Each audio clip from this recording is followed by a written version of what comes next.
Next selection के current news programme में आप सभी का स्वागत है। मैं पीएस सर और प्रत्येक दिन आप सभी के लिए करंट न्यूज प्रोग्राम लेकर आता हूं जो आपके एग्जाम बेस्ड और करंट बेस पर आधारित होता है।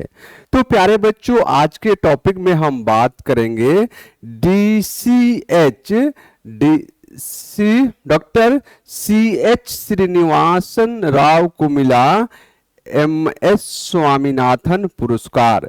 MS स्वामीनाथन पुरस्कार के बारे में हम आपसे डिस्कस करेंगे 2026 के बारे में, क्योंकि यह जब जब किसी व्यक्ति को यह पुरस्कार दिया जाता है तब तब इससे संबंधित क्वेश्चंस आपके एग्जाम में पूछे जाते हैं। तो जानते हैं यह न्यूज चर्चा में क्यों है। तो डॉक्टर CH श्रीनिवास राव को 9वें MS स्वामीनाथन पुरस्कार से इन्हें सम्मानित किया गया है। और यह पुरस्कार कहां सम्मानित किया गया है बच्चों? तो यह हैदराबाद में इनको इस पुरस्कार से सम्मानित किया गया है। और किस क्रम के पुरस्कार है बच्चों? तो यह 9वें क्रम के MS स्वामीनाथन पुरस्कार से इन्हें सम्मानित किया गया है। और यह पुरस्कार किस क्षेत्र में दिया गया है? तो जलवायु अनुकूलन कृषि तथा प्राकृतिक संसाधन प्रबंधन के क्षेत्र में यह पुरस्कार वैज्ञानिकों को दिया जाता है। तो यह क्या हो गया बच्चों? यह किस क्षेत्र में दिया गया है? क्वेश्चन नंबर 1 किस स्थान पर दिया गया है? क्वेश्चन नंबर 2 और किसे दिया गया है? क्वेश्चन नंबर 3 और किस क्रम के पुरस्कार को दिया गया है? तो क्वेश्चन नंबर यह 4। तो यह 2 लाइन में ही 4 तरह के क्वेश्चंस बन रहे हैं जिसे आपको अच्छे से समझकर पढ़ना है, क्योंकि एग्जामिनर यही से क्वेश्चंस क्रिएट करते हैं। और हम बात करें तो वे किस पद पर अभी वर्तमान में थे बच्चों? तो भारतीय कृषि अनुसंधान संस्था यानी IARI के निर्देशक और कुलपति के रूप में यह कार्यरत थे, इसीलिए इनको इस पुरस्कार से सम्मानित किया गया है। क्वेश्चन नंबर यह 6 हो गया।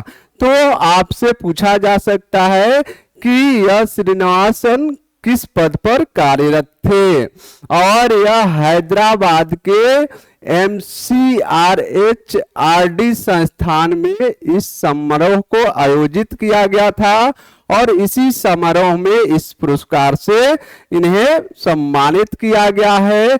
और वेरी इंपॉर्टेंट यह है कि यह पुरस्कार किस वर्ष के लिए दिया गया है? तो यह पुरस्कार 2024 और 25 के लिए दिया गया है। तो क्वेश्चन नंबर यह 7 हो गए हैं।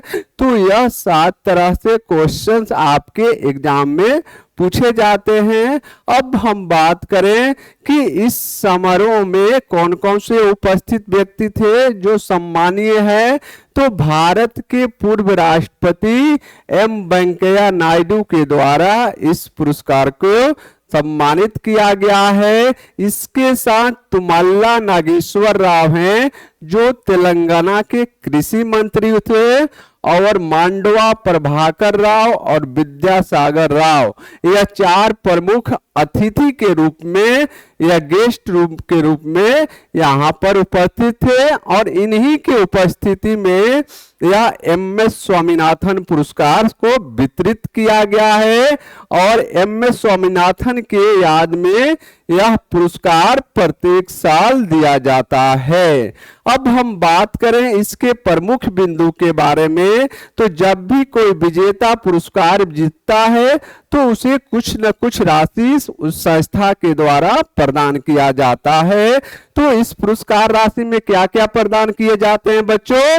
तो यह स्वर्ण पदक, प्रशस्ति पत्र और 2 लाख रुपए की चेक प्रदान किए जाते हैं जो विजेता घोषित किया जाता है। तो यह भी महत्वपूर्ण पॉइंट है। और क्वेश्चन नंबर 8 यहां से पूछे जा सकते हैं। अब हम बात करते हैं कि यह उनकी किस कार्य के लिए इस पुरस्कार से इन्हें सम्मानित किया गया है? तो यह जलवायु अनुकूलन कृषि में योगदान के लिए इन्हें यह पुरस्कार दिया गया है और भारत में संसाधन संरक्षण तकनीकों को बढ़ावा देने में इन्होंने महत्वपूर्ण भूमिका निभाई थी, इसलिए इस पुरस्कार से इन्हें सम्मानित किया गया है। और उनके योगदान की बात करें तो यह लाखों हेक्टेयर भूमि पर टिकाऊ पद्धति को अपनाकर कृषि पद्धति में एडवांस तकनीक का प्रयोग करके उत्पादन क्षमता को बढ़ाने के लिए भी यह जाना जाता है। अगर हम बात करें जलवायु संबंधित जोखिम के लिए तो यह जिला स्तरीय आकस्मिक योजनाओं का विकास किया गया है, इसलिए भी यह इम्पोर्टेंट है। तो यह उनके सराहनीय योगदान के लिए यह पुरस्कार दिया गया है। अगर हम बात करें स्वास्थ्य और जल प्रबंधन रणनीति में भी इन्होंने महत्वपूर्ण योगदान दिया था, तो यह उनके योगदान को भी आपसे कभी कभी एग्जामिनर जब टॉप लेवल के क्वेश्चन क्रिएट करते हैं तो इससे संबंधित क्वेश्चंस आपसे पूछे जाते हैं। अब हम बात करेंगे एमएस स्वामीनाथन पुरस्कार के बारे में। तो इस पुरस्कार की शुरुआत कब की गई थी बच्चों? तो इस पुरस्कार की शुरुआत 2004-05 में डॉक्टर एमएस स्वामीनाथन के याद में यह पुरस्कार शुरू किया गया था। और एमएस स्वामीनाथन को क्या कहा जाता है? हरित क्रांति के जनक के रूप में भी इन्हें जाना जाता है। और इनको भारत के कृषि क्षेत्र में असाधारणीय कार्यों के लिए यह इम्पोर्टेंट था, इसलिए यह एमएस स्वामीनाथन के याद में इस पुरस्कार की शुरुआत किया गया है। और यह पुरस्कार किस व्यक्तियों को दिया जाता है बच्चों? तो जो वैज्ञानिक हैं जो कृषि के क्षेत्र में कुछ नए नए पद्धतियों और नए नए खोज को किया हुआ है, उन्हीं व्यक्ति को यह पुरस्कार से सम्मानित किया जाता है।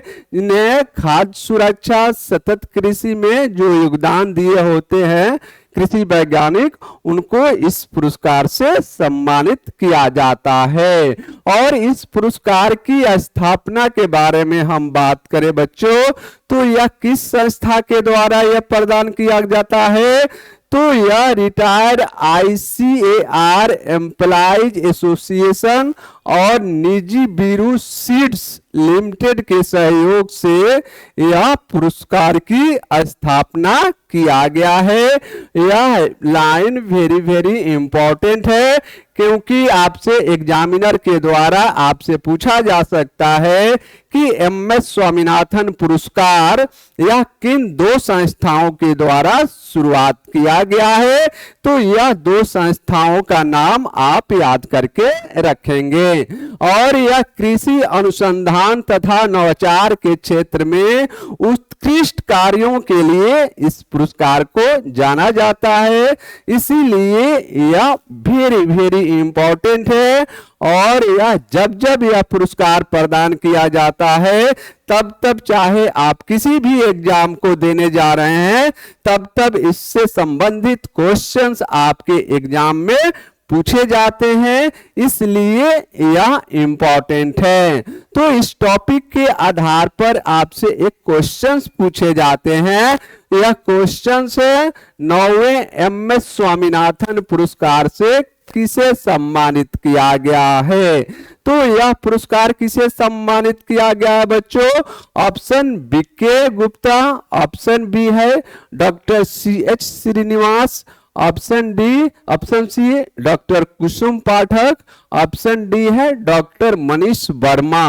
तो इसका सही जवाब क्या होगा?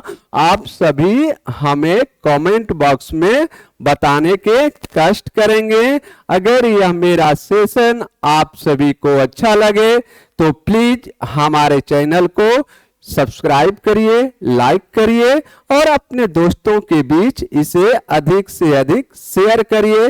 तब तक मिलते हैं नेक्स्ट सेशन में। खुश रहिए, मस्त रहिए और पढ़ते रहिए।